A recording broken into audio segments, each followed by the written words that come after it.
2023 has been an amazing year for UFC fans. We've had some fantastic fights and some incredibly shocking moments. We're going to review the year and go over the best of the best. But before we do, if you're new here, make sure you subscribe as we have brand new videos every single week. So, Mark, let's go over our first category, the most shocking moment of 2023. For me, it was Dricus du Plessis beating Robert Whittaker. I know it was a difficult moment for you, Mark. Genuinely, I don't think I've seen you react so badly to a fight until that one.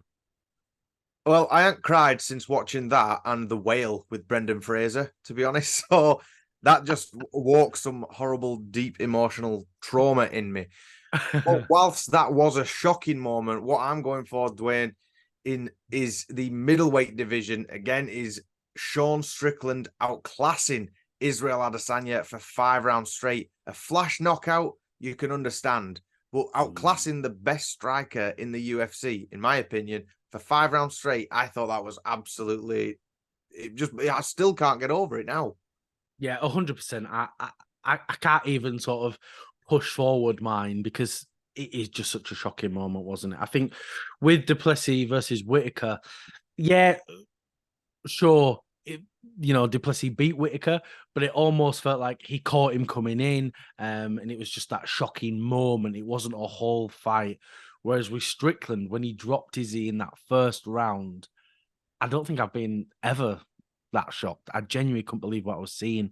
And then just to keep piecing him up for the rest of the fight just seemed ridiculous, right? Like, I never expected Sean Strickland to be able to stand and compete and beat Israel Adesanya. I did not see that happening at all.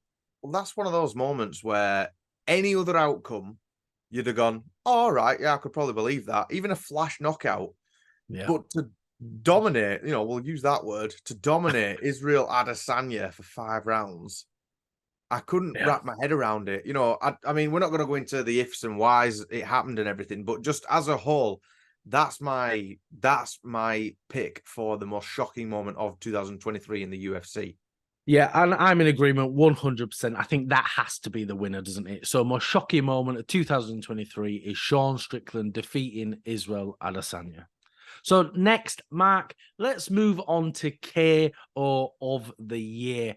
For me, I'm going to go Sean O'Malley versus Aljamain Sterling. I think it was an incredible performance. I think a lot of people were underestimating Sean O'Malley, and I said it was going to happen, and it did, and I was so happy, and I'm really, really excited to see what Sean O'Malley can do in that division. So, Mark, what's your KO of the year? Well, I'm actually going to mention Israel Adesanya again. If you can cast your mind back to UFC 287, where he extracts his revenge on Alex Pereira, finally gets a win over him. And it was just everything, like just the way he was up against the fence, dodging everything that moves. Then he comes out with the bow and arrow at the end 3 times. Forget about the bit where he's taunting Alex's kid. Forget about all that kind of stuff. Just for the knockout itself was great. But you're right with the Sean O'Malley one. Oh, man. As a knockout itself, I thought it was just fantastic. And I mean, I'm pretty sure, you lost quite a few hairs through stress watching that. I've never seen you so happy. You've said you've never seen me so upset when Rob Whittaker got knocked out. I've never seen you scream like that before. I think it sounds weird, but you know what I mean. Well, I think with Sean O'Malley, I think it's because he feels like that next big star. And I think we live for these moments, don't we? And I think that's going to be a moment that we remember forever. But when it comes to knockouts, and this is just the knockout round, literally, I don't think it was clean as Israel's. I think if Sean had have KO'd him flat out cold, fair enough. But Izzy's was a masterpiece, wasn't it? It was perfectly timed, flatlined him. And of course, I did pick that as well because I do have 100% pick rate. So that's okay. And I'm very, very happy that I predicted it perfect. So I think I'm going to have to follow you, Mark, and go with Izzy for the best KO of the year, to be fair. I'm not doing so well in these picks. I think I'm 2-0 so far. You've beat me in both rounds. See how we get on. So, yeah, let's move on then from KO of the year to submission of the year. Mark, what's your submission of the year? I've actually picked, because I believe this was shocking. I've picked Kevin Holland at UFC 291. Do you remember him choking out Michael Chiesa? Yeah. That shouldn't happen. And Kevin Holland isn't known for his grappling or his submission game. I thought that was just an unbelievable moment, and that's my pick. Because I can't go against my boy Kevin Holland either. But to be able to do that in a submission specialist as Michael, I just thought that was unbelievable. Yeah, it really was, wasn't it? You didn't expect Kevin to do so well on the ground. And I think if you look at, say, Kevin Holland back sort of during the pandemic era, and he was just coming out, swinging, and we just knew, oh, okay, he's not a good grappler. And he was really struggling whenever it got to the ground. And for him to now be in such a different position and he's taken those big improvements, I think it's absolutely fantastic to see, because that's what I want to see. I don't want to see fighters just stay the same. I want to see them progress and get better and better and better. And it seems Kevin Holland is doing that. But for me, my submission of the year is Alexa Grasso when she submitted I've forgotten Valentina Shevchenko, the champion, the dominant champion for years, Dwayne. Well, she's lost this year, so forget her. But that was in UFC 285, and I think that was a fantastic submission, and just also such a shocking submission, because with Valentina, it felt like she was going to be at the top forever, didn't it? I couldn't imagine anyone beating her. And for Grasso to come out and do that with such a fantastic submission, and then to go and get the draw, the fight afterwards, and drop her and give her some real problems. But it just, you remember seeing that mark on Valentina's face where her mouth was just all white? I just thought that must have been in really, really tight. Yeah, that was a. I mean, I'm going to say it's a rough one to watch, but it wasn't, because I remember jumping like a little girl since how my bet just came in. But yeah, just the way that it was strange, wasn't it? I don't think it was quite a choke. It was like kind of just over a mouth and chin, and just like a crank almost. Yeah. I mean, great for Alexa, and I was glad that division got shook up.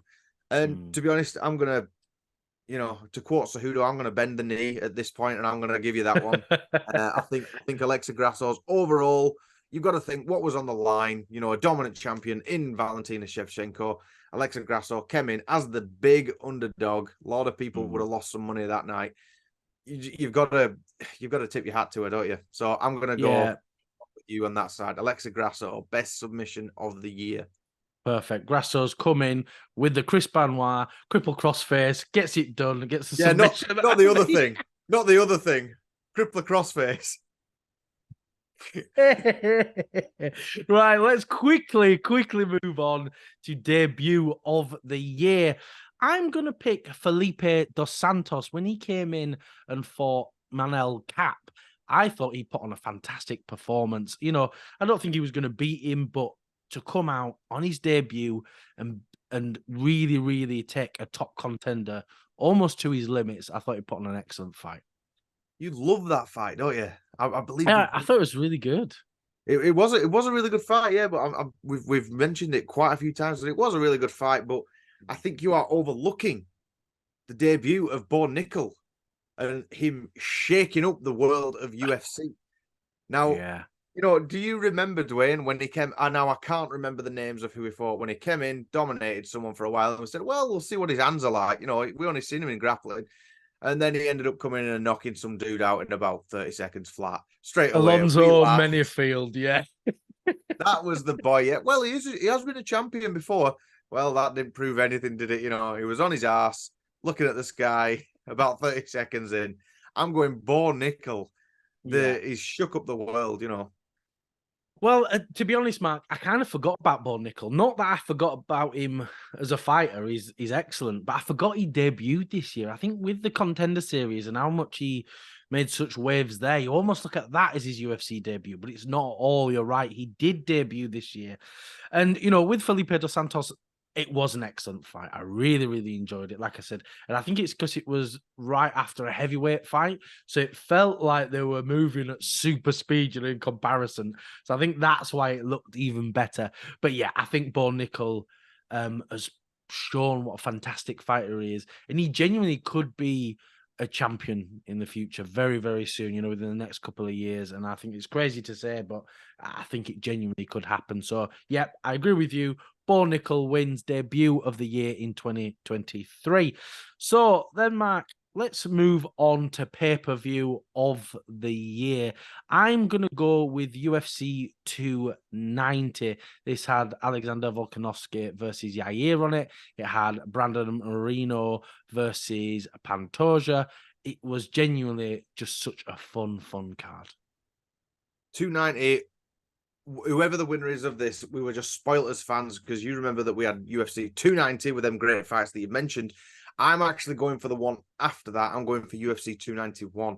Now, if you want me to remind you, that's where my boy Kevin Holland got it done against Chiesa. It's Tony Ferguson getting battered by Bobby Green, if that's your thing. Derek Lewis coming back with a 30-second knockout via flying knee. You had I forgot about that. No, you cannot. How can you forget about that? He's running around with his shorts off, spinning it round. It was just a great, fantastic moment. Proved that Derek Lewis isn't done. That was his last fight in his contract, and it was back.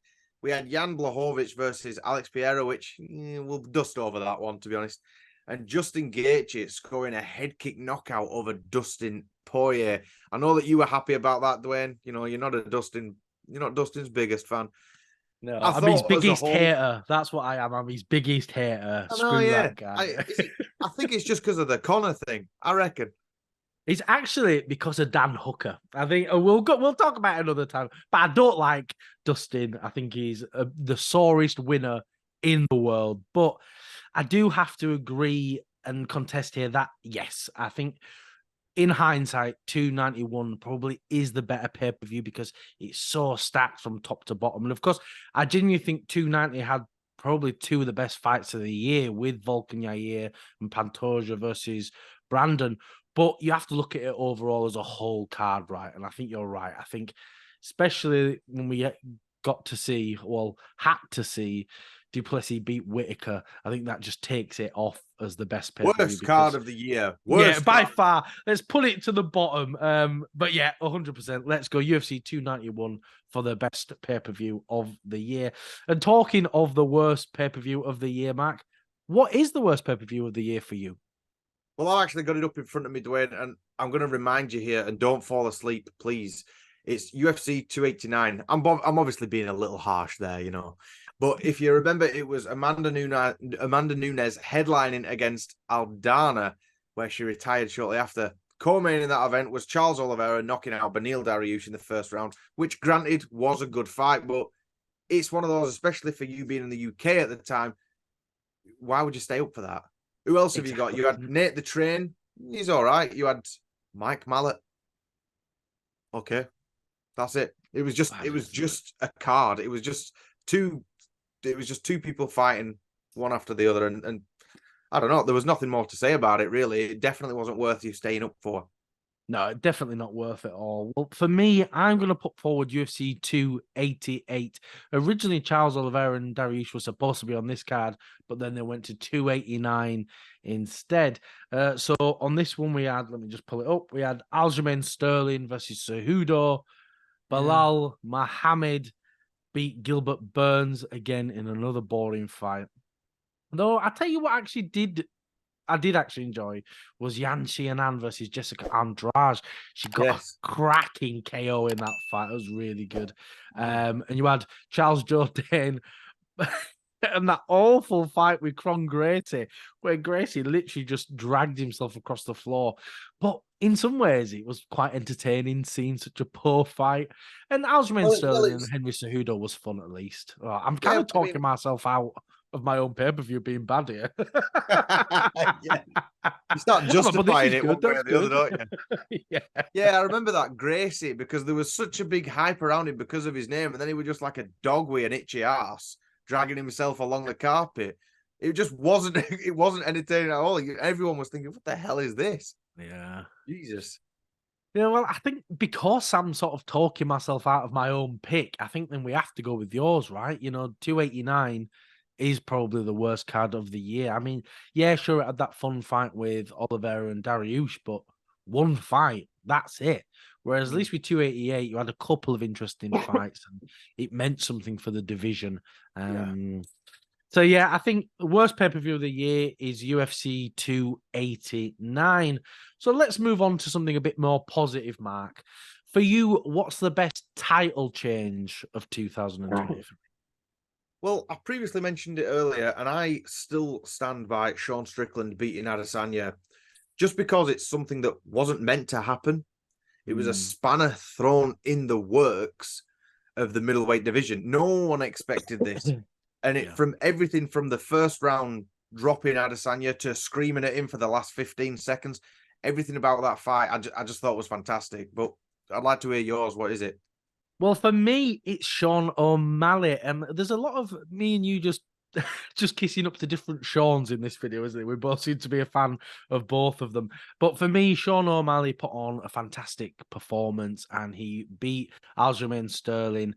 And I just thought, genuinely, as good as Strickland's was and how fun it was and how shocking it is, I don't think it's as big as of a title change. I think with Strickland, if this was the most shocking title change of the year, definitely Strickland's up there.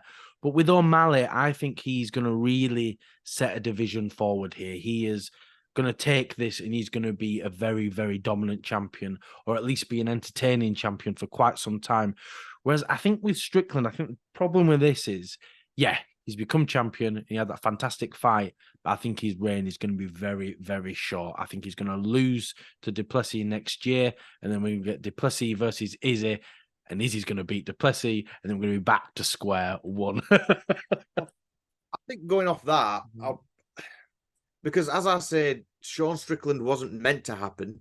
But Sean O'Malley, it felt like it was meant to happen. It was like written in the stars somewhere. You know, we spoke about it before. This was his Conor and Jose Aldo moment, where this is the one that it was already on the map, but this just puts that stamp on there. Yep, now you've got the belt as well. Now you run the bantamweight division, rather than, I don't want to say a fluke, but an accidental title change. So, you know what I mean there. But I'd rather, I think I'll go with you there for Sean O'Malley because, like you say, it opens up the division for so much, so many more opportunities, and to beat the, as O'Malley quoted himself, the bantamweight GOAT, you know, and to knock him out in that fashion, you can't really deny him.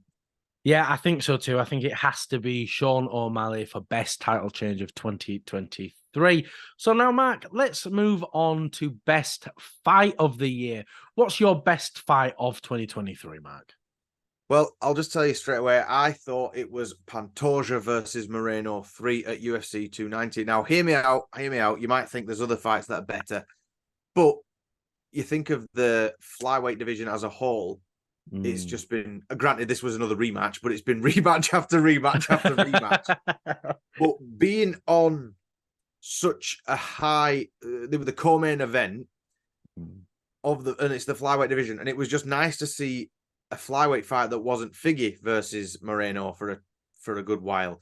But I just thought it brought some more life back to this division and could maybe even cement the flyweight division as, it's here to stay permanently, even though, you know, I don't know. I mean, I'm intrigued to hear what your thoughts are, though. Yeah, well, I think you're right in the sense that flyweights, I think the fights are always fantastic in that division because we talked about it before, isn't it? You can't just muscle your way out of submissions. It has to be all about technique and speed, and that's what makes these fights so interesting. And it is funny that you know, Pantoja versus Marino felt like a breath of fresh air, a new fight. Third time they've fought, but it did feel like something new and fresh, didn't it? In some ways, though, it does seem like we're likely going to get that rematch again next year, and that's a big problem with the flyweight division, isn't it? But I'm going to put forward my fight of the year, Mark, and it's Volkanovski versus Islam 1. I genuinely think that was one of the best fights of the year, if not ever. Genuinely, like Really? I think it's that good. I think it's one of those fights that we're going to look back on so fondly and go, what an amazing moment that was, you know, for Volk to go out there and give Islam probably one of the hardest fights, if not the hardest fight of his entire career. Or maybe I'm just a Volk fanboy and I'm being super biased. I don't know, but I genuinely loved every second of that fight. No, No, because I remember that it was in Perth, wasn't it? I was actually tempted to go at the time. The crowd that week, everything all about it. It felt we've said it before, didn't we? We said it feels like Volk's got something up his sleeve. He's got Yeah. something in the bag, ready and waiting, and he did. It's a very very close fight. I'm glad you said Volk versus Islam 1 and not 2 because we don't talk about that. We just brush over that card. It just didn't I, happen. that fight was AI generated. It's not real. Yeah, I'm not believing it. It's fake. No, yeah, granted. Again, I think that reason is more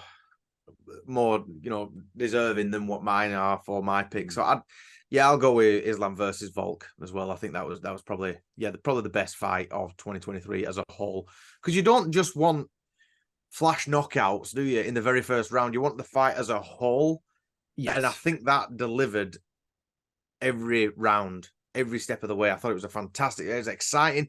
Both guys got dropped. There was, ground and pound everywhere. There was high level grappling, all this the screaming from Volk when he was on the floor. Who's short now? All this kind of stuff. Yeah, you've got to add all that in there. Yeah, I've just convinced myself. Yeah, that one. Yeah, Yeah, you're exactly right. That's the thing, because for fight of the year, yeah, there's so many candidates, isn't there? We could go right, there's Justin and Dustin, but it's that big flash KO. There's all these amazing fights, Aspinall and Pavlovich. But with finishes, it's hard to call them fight of the year, isn't it? You want a 5-round war. And I think both fights that we put forward were 5-round wars. But yeah, I think Volk and Islam is just one of those fights that we're going to remember forever. And we're definitely going to forget the second fight that they had. So that's it. We've got Volk and Islam as best fight of the year for 2023. So, Mark, let's move on now to best female fighter of the year. I'm going to pick Alexa Grasso. Like I said before, I think she's put on some fantastic performances this year. She managed to beat Valentina via submission and then took her to a draw. And I don't want to worry too much about scorecards and stuff like that and complain, because I feel like you and I never really do that. But I did have Grasso winning that fight. So for me, I think she's been the best female fighter of this year. it's warranted and extremely justified why you go with Alexa Grasso, because she shook up the world as well, hasn't she? And then in the rematch, she proved that it wasn't just a fluke. She is here to stay. Yeah. Whether or not you agree with the draw, it was a very close fight, so she does belong exactly where she is right now. I'm going to go for someone who has now since rode off into the sunset. I'm going to go for Amanda Nunes. She's done it all now, hasn't she? She was a double champ. She cleaned out the divisions. She had a bit of a rivalry with Pena, and then she came out and she put on a 5-round clinic for her last ever fight, announced that she's retiring, rode off into the sunset. Just for me, I'll just think, just let her have a moment. She'll go down as the best female fighter ever. I believe so. Yeah, and just by you saying that, Mark, I think we have to put Amanda Nunes, don't we, as the best fighter of 2023, because, like you've just said there, she's the best female fighter of all time. There's no denying that, is it? And the run that she's put on, she stumbled only a handful of times, and she's put on fantastic performances. So yeah, look, as good as Grasso has had this year, and like we said, she's shocked the world. Nunes has really finished her story here. She's retired as champion, so she has to be the best fighter of the year, right? I believe so. I think, just let her have these final closing moments of her career. She's done. And, never say never. We've seen Stranger Things. Maybe she will come back and do a super fight sometime. But for now, I believe that she's done enough to cement a legacy.